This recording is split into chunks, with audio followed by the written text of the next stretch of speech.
Characters on kids' television shows aren't really supposed to look realistic. They're supposed to be caricatures with exaggerated features and mannerisms. It's what makes them endearing to children. That is, for the most part. You can probably remember, as a child, at least one character from one of your favorite shows that made you hide your eyes every time they appeared on screen. And that character may very well have been one of these. Today, we're going over 10 more unintentionally disturbing kids characters from around the world.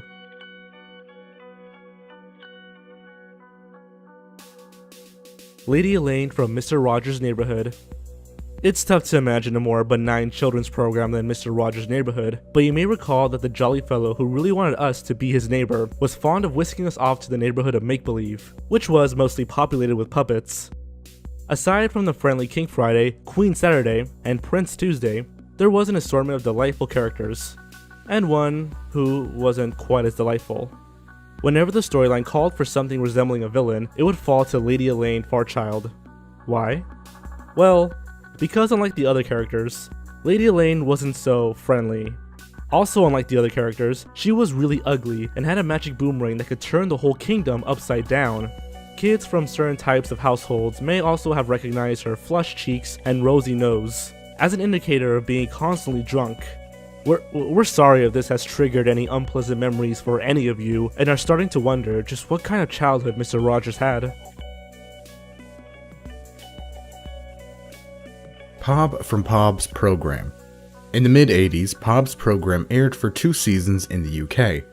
Its premise was that its host, a freaky-looking English-language mingling little thing named Pob, lived inside your TV, and if that's not disturbing enough, he opened each episode by blowing spit all over the screen and writing his name in it. Okay, so he was apparently breathing on the screen and misting it up, but take a look.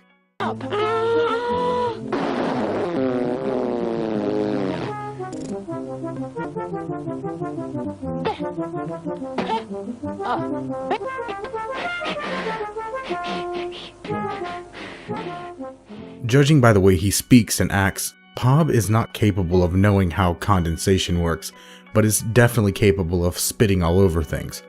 He sounds like a cracked out Teletubby, and looks like the kind of underdeveloped mutant abomination that should immediately be put out of its misery. Apparently some British kids have fond memories of the show, and the rest probably have no memory of it at all, having long ago blocked it from their traumatized minds. The Thin Man from Look and Read. The BBC's Look and Read program was a series of educational films telling stories divided up by learning segments. Many of these were shown to bored English children in their primary school, but only one episode made those children pee their pants, a 1971 episode entitled The Boy from Space. The story follows a couple of kids who are poking around in an empty quarry, which may have been the only sets available for British filmmakers in the 1970s. They do indeed discover a boy from space, but first, they stumble across a tall, thin man. Mr. Squiggle. You won't find Mr. Squiggle on many of these sorts of lists. It's a beloved show having run for 40 years, and it entertained and educated generations of children in Australia. As we may have mentioned before, creepy things are a little less creepy when your environment and everything in it actively wants you dead. But for children who didn't grow up in the murder continent, Mr. Squiggle can be a little disconcerting. He's a marionette with a pencil for a nose, whose only purpose in life is to draw stupid pictures. He bobs and floats in the air, blinking his big bulbous eyes, and speaking like some deranged serial killer who just now got hit in the head. Really fucking hard. We're sure this long-running show was full of great messages and helpful educational tidbits for kids, but only in Australia could this floating freaky mutant be seen as cute. Fuku Rokuju from Nihongo de Asabo. Woo, here we go. The Japanese show. That's right. Buckle in. Nihongo de Asobo, or Let's Play in Japanese, teaches children about traditional Japanese culture. In one 2012 episode, they learned about bunraku, or puppet theater. The segment featured a puppet that appears to be based on Fukurokuju, one of the 7 lucky gods, whose dome, in most renderings, resembles nothing so much as a cone head. Unfortunately, the version seen on this show resembles something else entirely. Now, we don't have to spell this out for you, but suffice to say that most versions of this lucky god don't look like they're actually about to get lucky. That is, the head does not ordinarily resemble a wrinkled foreskin, and this god's head also does not normally grow fucking erect and actually just become a big dong. Look, we said we didn't have to spell it out for you, not that we're going to. The episode was rebroadcast in 2016 and the internet noticed. Apparently this is just the way the types of puppets are made, with bald extending heads that look just like wangs. Nothing to see here. Wurzel Gummidge. Wurzel Gummidge originally appeared in a series of British children's books, which were adapted to a TV series in 1979. Being the adventures of an ill-tempted scarecrow who comes to life, causes all sorts of trouble, and then blames it on the children who are supposed to be his friends by turning them into a normal scarecrow. The show Wurzel Gummidge gave the character a femme fatale in the form of a life-size fairground doll, nothing creepy about that, and a set of interchangeable heads. The character could quickly go from jovial and friendly to angry and physically abusive, and looked like an extra from Night of the Living Dead dressed up in scarecrow clothes. British adults tend to remember the show fondly, perhaps giving it a pass because of the presence of the actor John Pertwee in the title role, who was the third Doctor Who. British people really love Doctor Who. The cheap mascots from Mommy Ja Abbott's. The Estonian kids show Mommy Ja Abbott's was ostensibly made for very small children and toddlers to learn simple concepts like letters. It featured actors in mascot suits, not unlike the kind you'd see at a theme park, except they got a few things, wrong.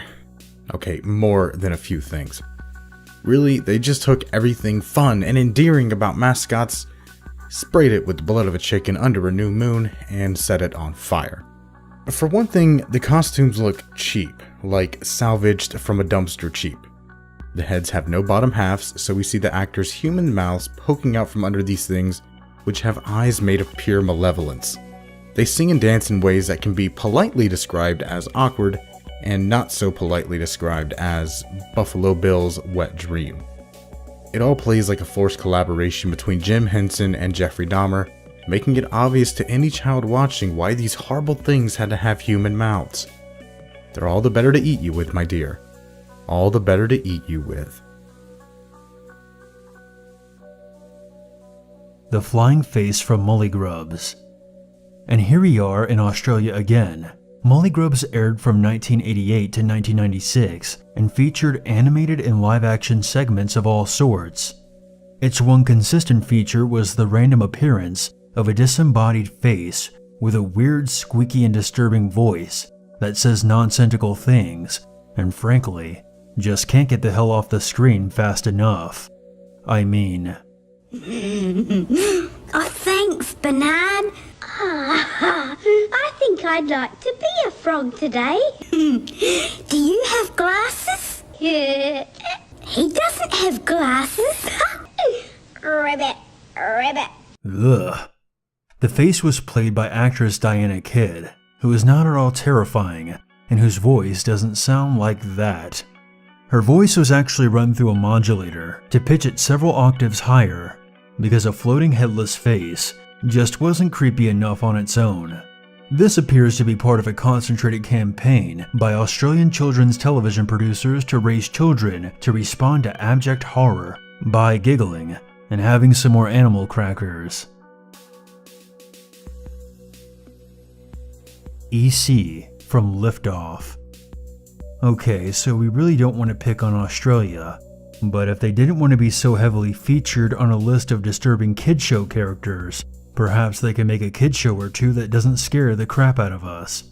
Liftoff was a mostly live-action series centered on a group of children responding to the challenges of everyday life and growing up. The show also featured animation and puppetry segments, as well as several regular puppet characters that interacted with its young actors. One of these was named EC, meant to stand in for every child watching the show and giving its audience a character to relate to. As such, EC was designed as a blank slate. Literally. The puppet had a smooth gray head, with no goddamn face. The show was based on the ideas of a Harvard child psychologist who knew that its young audience would need a surrogate. He should have also known that humanoid beings without faces are terrifying, almost as terrifying as a floating face with no head. Pfft, fucking Australia. Bis och kas. Alright, there's no delicate way to put this. The Swedish show Bis och kas translates roughly to pee and poop, and its two main characters are literally adult people dressed as a turd and a stream of urine. We're not making this up. It's meant to teach children about bodily functions, and you can probably imagine the insane cast of supporting characters. No? You can't? Here, let us help. Our heroes, urine and shit, come across such helpful characters as a giant talking butt, a singing pair of balls, and a big ol' rapping dick. How exactly this was supposed to make children more comfortable with bathroom activities, we're not sure. We can only imagine a generation of Swedish toddlers running screaming to their mothers because their balls failed to burst into song in celebration of their latest bowel movement.